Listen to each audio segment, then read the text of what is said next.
millions d'euros pour la construction du nouveau commissariat de Cayenne. Bernard Cazeneuve l'a confirmé ce matin. Pour son dernier jour de visite en Guyane, le ministre s'est rendu sur l'ancien campus Saint-Denis où les travaux doivent être menés d'ici 2018. Plusieurs dizaines de personnes rassemblées non loin de la préfecture pour envoyer un signe fort au ministre. C'était un peu plus tard dans la matinée. Le collectif citoyen pour plus de sécurité à l'initiative du mouvement s'est entretenu avec Bernard Cazeneuve pour réclamer plus de moyens. Enfin, c'était un moment de recueillement spirituel contre la violence. Les communautés de Noir-Marron, de Saint-Laurent et du Suriname se sont rassemblées pour une cérémonie traditionnelle dimanche dernier. Plus de 200 personnes y étaient. Mesdames et messieurs, bonsoir. Merci d'être avec nous pour cette édition. Avant de développer ces titres, l'Agence régionale de santé a annoncé cet après-midi un nouveau décès d'un grand prématuré au service de réanimation néonatale de l'hôpital de Cayenne. Une mort causée là aussi par un staphylocoque doré et qui serait intervenu dans la nuit du 30 septembre au 1er octobre. Et il s'agit du 5e décès d'un nourrisson depuis le mois de juin. Une équipe d'experts sera dépêchée d'ici la fin de la semaine. Je vous le disais en titre, deuxième et dernier jour de visite pour le ministre de l'Intérieur en Guyane. Bernard Cazeneuve s'est rendu à la rencontre des forces de police à Cayenne ce matin. L'occasion de confirmer les 30 millions promis pour les travaux de l'hôtel de police tant attendu au campus Saint-Denis. Il a aussi été question de son plan de moyens supplémentaires pour les forces de l'ordre. Il est question de matériel, mais aussi bien sûr d'effectifs humains. Jonathan Lariot. Après un passage dans l'ouest guyanais hier, c'est au tour de la ville de Cayenne d'accueillir le ministre de l'Intérieur Bernard Cazeneuve. Direction le campus Saint-Denis pour une visite du futur chantier de ce qui devrait être le commissariat de police d'ici 2020. Le projet donc est destiné à 500 fonctionnaires de police, dont 383 de la DDSP. Vous avez également les effectifs de la DEPAF, de la police judiciaire, de l'Octrice. Puis direction le centre-ville où le ministre déambule dans les rues, jusqu'à l'actuel commissariat de police. Sur place, il récompense plusieurs officiers ainsi que le commissaire de police Olivier de Cardinal. S'ensuit un discours où il rappelle les moyens annoncés déjà hier face à une assemblée stoïque et voire même perplexe. Il y a des annonces qui ont été faites par M. le ministre et qui ne sont que la confirmation de ceux qu'il m'avait déjà annoncé à l'Assemblée nationale et de ceux qu'il avait annoncé aux autres parlementaires. Néanmoins, encore une fois, je demande à voir, je demeure pas sceptique, je demeure méfiant quant à la capacité du gouvernement à répondre véritablement à ces attentes de la population, parce que je le vois à notre niveau, lorsque l'État a besoin de sous, d'argent frais pour pouvoir engager des projets, il n'attend pas aussi longtemps avant que de le faire. Est-ce qu'il y a une vraie volonté de la part du gouvernement de mieux accompagner la Guyane?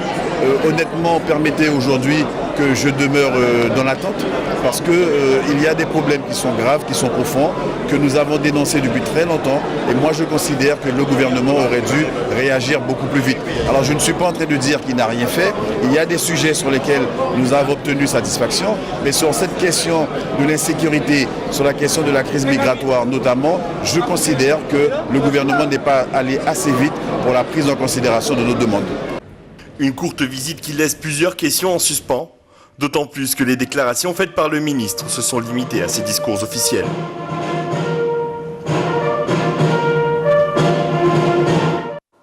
Une soixantaine de personnes se sont donc rassemblées devant la préfecture un peu plus tard dans la matinée. Des citoyens venus réclamer un engagement fort de l'État pour apaiser le climat d'insécurité qui pèse sur la population guyanaise. Un mouvement lancé par le collectif pour plus de sécurité dont certains membres ont pu s'entretenir avec le ministre de l'Intérieur un peu plus tard. Kerwin Alcide.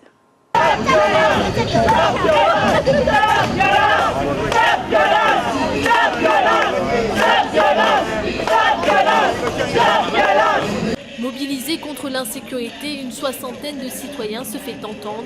Sur le parking de la chambre de commerce, des commerçants chinois, des chefs d'entreprise et des parents d'élèves se sont réunis pour crier leur ras-le-bol face à l'insécurité. À quelques mètres de là, derrière cet imposant dispositif de gendarmerie, une quinzaine de membres du comité citoyen pour plus de sécurité a rendez-vous avec Bernard Cazeneuve. S'ensuivent 2 heures de discussion. Sur la table, l'insécurité, l'immigration mais aussi la formation. À la sortie, les visages sont fermés. Selon les participants, le ministre fait très peu d'annonces concrètes. Ce n'était qu'une rencontre, il n'y a pas eu d'annonce à proprement parler. Nous lui avons exposé les raisons raisons, les effets de la délinquance et de la violence que la population subit au jour le jour, mais aussi les causes profondes sur l'absence de perspective des jeunes et la nécessité qu'a le gouvernement d'apporter des réponses au manque d'emploi des jeunes, à l'absence de l'offre de formation pour que les jeunes aient accès à une perspective d'insertion dans l'économie. Véritablement aujourd'hui aucune réponse. Nous espérons la moindre des choses, ce serait que derrière cette réunion, à défaut de réponse aujourd'hui, que le ministre fasse son gouvernement déclencher une cellule de crise pour enfin mettre en place un plan emploi jeunesse pour les jeunes de Guyane. Au-delà de la question de l'emploi des jeunes, l'immigration figure parmi les sujets longuement discutés et dont les réponses sont attendues. Nous avons dit au Premier ministre qu'il n'y avait pas 36 solutions, soit ces personnes qui, au su et au vu de tout le monde, qui sont là, qui ne se cachent pas, soit elles sont régularisées, ou soit on les ramène dans leur pays d'origine. Sans être totalement satisfait, le comité citoyen a pris acte de ce premier rendez-vous et espère que les solutions arriveront vite. Et nous recevons ce soir un membre du comité pour plus de sécurité, Muriel Prévost. Bonsoir. Bonsoir. Merci d'être avec nous. Alors, on l'a vu, vous êtes entretenu ce matin avec le ministre de l'Intérieur. 2 heures de discussion. Résultat des courses, avez-vous l'impression d'avoir été entendu ? Il est difficile de répondre à cette question de but en blanc. On ne sait jamais ce qu'on entend. Quelle est la perception qu'a l'interlocuteur que vous avez en face de nous ? Moi, là, une chose que je retiens quand même, c'est que depuis cette marche en juillet 2016 que nous avons initiée pour que la population puisse alerter l'État sur ce qui se passe dans ce pays, des choses graves qui touchent à l'intégrité physique des personnes qui y vivent, il y a quand même eu quelques avancées et peut-être une prise de conscience beaucoup plus importante qu'auparavant. Au moins en Guyane. Au moins en Guyane. Nous avons eu des réunions régulières avec Monsieur le Préfet pour mettre en place des choses concrètes, dans les rues, qu'il y ait une présence policière un peu plus visible, des contrôles beaucoup plus réguliers dans les rues, dans les quartiers. C'est vrai que Monsieur le Préfet nous avait annoncé, en dehors de la visite de Monsieur Cazeneuve, sa volonté d'envoyer donc de nous donner plus de moyens pour lutter contre l'insécurité et la délinquance violente qu'il y a dans ce pays. Donc finalement, aucune annonce de la part du ministre. Bien sûr, il y a eu quelques annonces des moyens en hommes. Mais on nous a dit déjà été annoncé immédiatement, mais jusqu'en 2018. Tout à fait. Alors, vous savez, tout est ouvert. Tout est ouvert.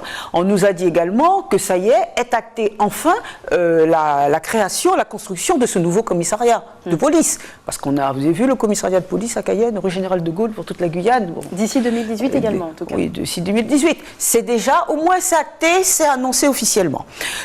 C'est déjà quand même une avancée. Et puis surtout, moi je trouve qu'il y a une autre annonce qui est importante, qui ne doit pas passer comme ça, qu'on s'y arrête, c'est la création sur place d'une unité de recherche pour tout ce qui est pour les empreintes, etc. Mettre une unité technique, de telle manière que quand il y a un crime, il y a un meurtre, à ce moment-là, les analyses sont faites en Guyane et pas en métropole où on attend après 1 mois, 2 mois, 3 mois pour avoir des résultats et pouvoir interpeller les délinquants. Quand même, ce dont vous parlez là, ça avait déjà été annoncé avant même que le ministre ne fasse le déplacement. Oui, tout à fait, sauf la création du pôle technique. D'accord. Il était aussi question d'immigration et de formation des jeunes.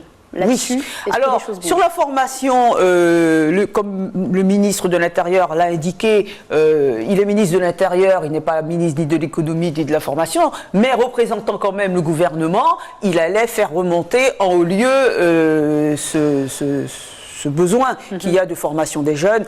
Et puis il y avait le problème économique également qui se posait, parce que sans travail, donc il y a chômage, délinquance. Avec l'échéance quand même politique qu'on connaît, les échéances, avec bien sûr la présidentielle en mai prochain, qu'est-ce que vous attendez d'une telle rencontre? Alors honnêtement, pour être honnête avec vous, j'avais pas très envie de me rendre à ce rendez-vous avec Monsieur le ministre. Avec le ministre de l'Intérieur. Pourquoi? Parce que effectivement, il y a les élections qui arrivent, et je ne crois pas trop aux effets d'annonce, et je suis quelqu'un de... Je veux voir pour croire. Je veux voir pour croire. Surtout que notre attente est importante. Parce que la Guyane a besoin de sécurité pour ses enfants et ses citoyens. Donc, et je me suis dit que là, il n'était pas bon de pratiquer la chaise vide. Il est difficile après de parler en disant ben oui, rien n'a été fait alors que je n'y étais pas. Donc pour pouvoir m'exprimer demain, je voulais participer à cette réunion. D'ailleurs, j'ai été très attentive. Je ne suis pas intervenue et j'attends. Le débat quand même reste le même. Alors finalement, on l'entend dans ce que vous êtes déjà en train de dire là, mais les réponses face à la violence, elles ne viennent pas que de décisions du gouvernement quand même. Elles ne viennent pas des décisions du gouvernement, mais enfin, elles sont quand même importantes. Je n'ai pas le droit de faire justice moi-même. C'est l'État qui doit assurer ma sécurité. On ne cesse de le répéter. Donc il est important que le gouvernement s'implique. Il est important également que nos compatriotes s'impliquent, que les citoyens s'impliquent. Et je pense que ce mouvement de juillet 2016, après cette mort de trop, parce que là encore, j'ai beaucoup entendu « Ah ben oui, parce que c'était monsieur un tel, il y a eu un mouvement. » Non, c'était pas parce que c'était monsieur un tel, parce qu'il y avait un tel de trop, un mort de trop. Alors, ce que vous dites là, finalement, c'est que la rencontre avec le ministre n'était pas vaine, c'était pas une simple formalité. Non, ce n'est jamais qu'une simple formalité. Et je crois que s'il est venu aujourd'hui, s'il a pris le temps de venir en Guyane, comme il est venu en Martinique, en Guadeloupe, et qui connaît, ce sont des îles qui connaissent les mêmes problématiques que nous, je crois qu'il a pris conscience qu'il était nécessaire qu'il vienne rassurer les Guyanais. Il est dans son rôle de ministre de l'Intérieur. À nous de jouer aussi notre rôle à nous. Votre rôle à vous, justement, il va y avoir des suites après ce rendez-vous ? Notre rôle à nous, c'est être, comment dire, c'est être proche du préfet, de l'État, de tirer la sonnette d'alarme en permanence, de ne pas laisser s'endormir cette volonté qu'a la population guyanaise de dire « on est là, ne nous oubliez pas ».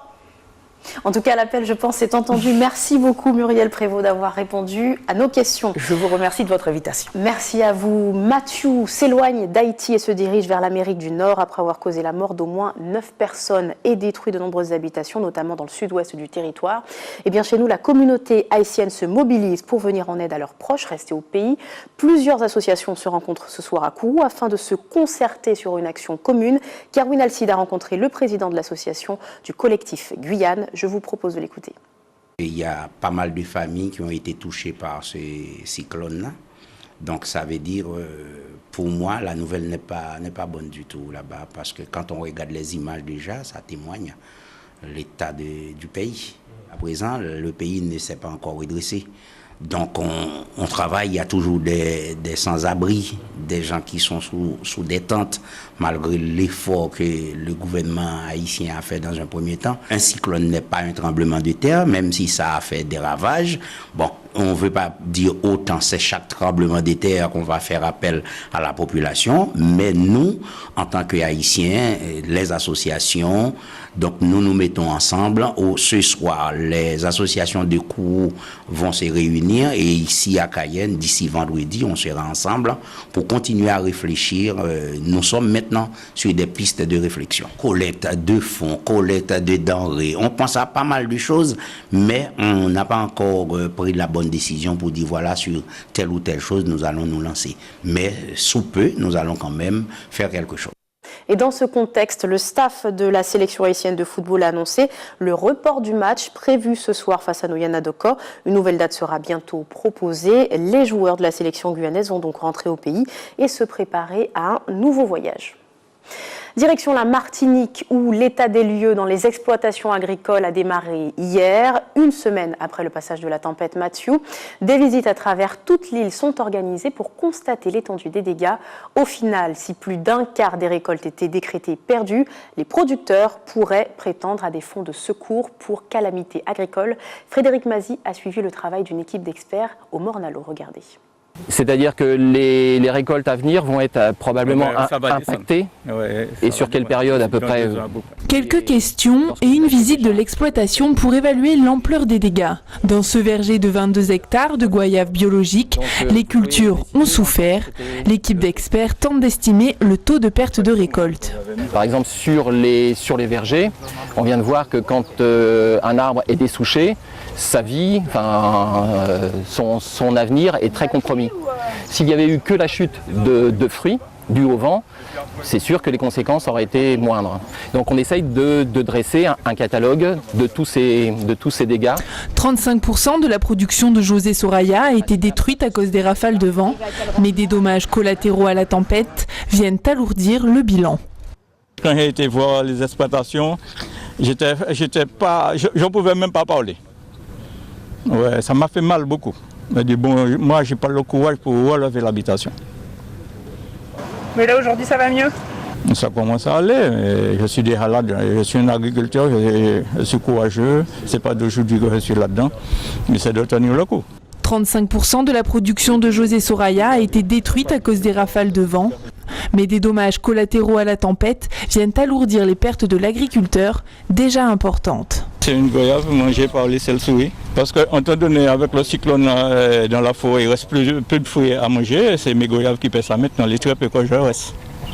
Alors c'est très difficile pour moi.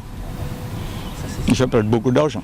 Dans cette exploitation de tomates, 80% des bâches de ces serres se sont envolées avec le souffle du vent.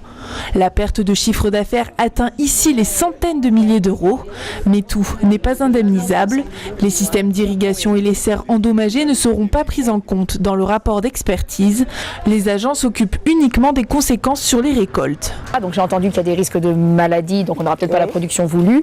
Mais moi, logiquement, je me disais qu'avec les grosses pluies qu'il y a eu, je pensais qu'il y allait avoir des chutes de fleurs et du coup plus de tomates quoi. Alors est-ce qu'il y a des tunnels vraiment ou... Oui, on verra. Pour bénéficier du fonds de secours prévu pour les calamités agricoles, les dégâts doivent avoir touché au minimum un quart des récoltes. Cette maraîchère est rassurée de voir les experts déjà à pied d'œuvre et attend beaucoup de leur venue. Déjà que les services compétents nous accompagnent dans le montage des dossiers pour pouvoir effectivement être aidés pour redémarrer l'exploitation, pour être indemnisés. En cas de reconnaissance de l'état de calamité agricole, c'est le ministère de l'Outre-mer qui versera les indemnisations et non celui de l'agriculture. Les producteurs doivent se rapprocher des coopératives de leur secteur ou de la chambre d'agriculture pour monter leur dossier. De son côté, la Guadeloupe est toujours placée en vigilance jaune pour mer dangereuse à la côte. Si la houle reste encore peu visible, ses effets se font ressentir sur les activités nautiques. Illustration à la plage de Malandure de Bouillante où les professionnels ont dû ranger leurs masques et tubas. Nathalie Dinan et Moïse Dexter. Depuis une semaine, les activités maritimes sont réduites. Le phénomène Mathieu est passé par là. Les suites de la tempête rendent difficiles les sorties en mer. On ne fait pas l'activité, on est là et on fait les réservations pour les prochains jours. Mais, après, ça dépend des activités et puis du niveau des gens aussi. Mais là, aujourd'hui, c'est sûr que quel que soit le niveau, c'est pas possible. Et demain, on verra, c'est un autre jour. C'est au jour le jour. On voit le jour même si c'est possible ou pas. Voilà. Puisqu'entre ce qui est et puis ce qui est annoncé à la météo, il peut y avoir des différences. Et puis selon les activités aussi. On a les activités qui sont près de la côte, comme le scaphandre sous-marin. Donc là, forcément, quand il y a de la houle, ça nous gêne plus. Les activités où on part en bateau pour faire du palmasque et tuba, on est un petit peu plus éloigné de la côte, ça peut être moins gênant. Et c'est là que je reviens, c'est aussi sur le niveau des gens. Il y a des jours où on peut prendre vraiment tout public et puis il y a des jours c'est réservé pour les gens un peu expérimentés. Les effets de Mathieu se font toujours ressentir sur nos côtes. La Guadeloupe est encore en vigilance pour mer dangereuse à la côte. Notre activité a cessé complètement. Amener les plus gros bateaux jusqu'à Basse-Terre pour les protéger et surveiller les autres toute la journée. Autrement, sur l'activité, ça fait 3 bonnes journées de perdu.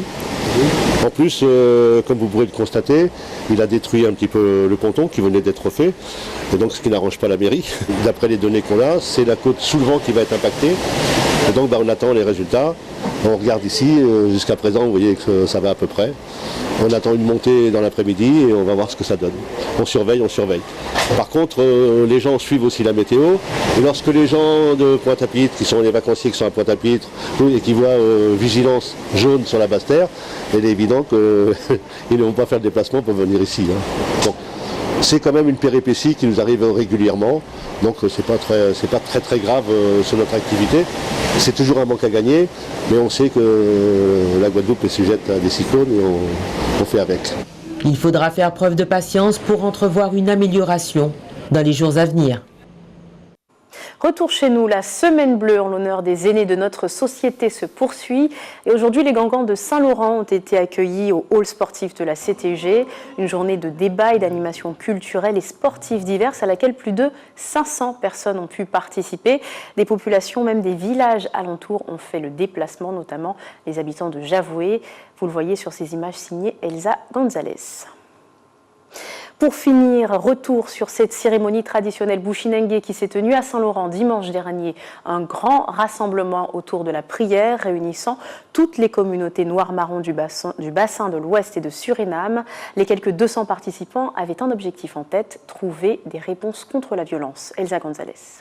En ouverture de cette journée de cérémonie, un jeune chaman arrive en tenue traditionnelle, chantant l'histoire de ses ancêtres. C'est le début de la prière initiée par le chef coutumier de Cayenne. Donc nous, comment on priait, on versait l'eau au sol et sur une roche qu'on a préparée depuis ce matin. Donc c'est là-dessus qu'on va verser l'eau. Ensuite le rhum et après la bière qui va suivre, ainsi de canadou et de limonade. Une fois le mélange versé sur la pierre, chaque chef coutumier de chaque tribu boit la mixture. Cette prière s'adresse aux ancêtres. Elle vient en réponse aux problèmes de violence que rencontre la population aujourd'hui. Cette prière consistait aux problèmes qui se passent aujourd'hui dans le monde, en Guyane, et notamment avec les Bushinengue. Quand je dis Bushinengue, c'est tout confondu. On n'a pas de différence, quel que soit amérindien, Bushinengue, ou même des métropolitains, des créoles et tout. Donc on prie pour tout le monde. L'occasion pour la population bushinengaise de se réunir et d'échanger. L'ordre du jour, l'élection du nouveau chef coutumier qui doit remplacer le feu Pierre Neyman. Il y a le rôle du capitaine Pierre Neyman et il y a aussi d'autres capitaines qui doivent être nommés. Voilà. Mais pour ce faire, il faut plusieurs réunions. Donc les capitaines se réunissent pour discuter entre eux, voilà, pour trouver les bonnes personnes pour mettre en tant que nouveau capitaine de Saint-Laurent-du-Maroni. Une concertation de la population qui durera jusqu'à tomber sur un accord. Des réunions se tiendront cette semaine à Saint-Laurent-du-Maroni, puis sur le fleuve jusqu'à Papaichton. En bref, pour finir ce journal, il avait été reporté de 24 heures pour cause de mauvaises conditions météorologiques. Le vol Ariane 231 est bien parti à 17h30 ce soir avec à son bord 2 satellites de télécommunication pour le compte de l'Inde et de l'Australie. Il les a placés en orbite après 28 minutes de vol. Il s'agit du 8e lancement Ariane pour cette année. Et c'est la fin de ce journal. Voici le rappel des titres. 30 millions d'euros pour la construction du nouveau commissariat de Cayenne. Bernard Cazeneuve l'a confirmé ce matin. Pour son dernier jour de visite en Guyane, le ministre s'est rendu sur l'ancien campus de Saint-Denis où les travaux doivent être menés d'ici 2018. Plusieurs dizaines de personnes rassemblées non loin de la préfecture pour envoyer un signe fort au ministre. C'était un peu plus tard dans la matinée. Le collectif Citoyens pour plus de sécurité, à l'initiative du mouvement, s'est entretenu avec Bernard Cazeneuve. Enfin, c'était un moment de recueillement spirituel contre la violence. Les communautés noires marrons de Saint-Laurent et du Suriname se sont rassemblées pour une cérémonie traditionnelle dimanche dernier. Plus de 200 personnes y étaient. Merci de nous avoir suivis. Ne bougez pas, dans un instant, l'information nationale et internationale avec nos confrères de TF1. Très bonne soirée à vous, à demain.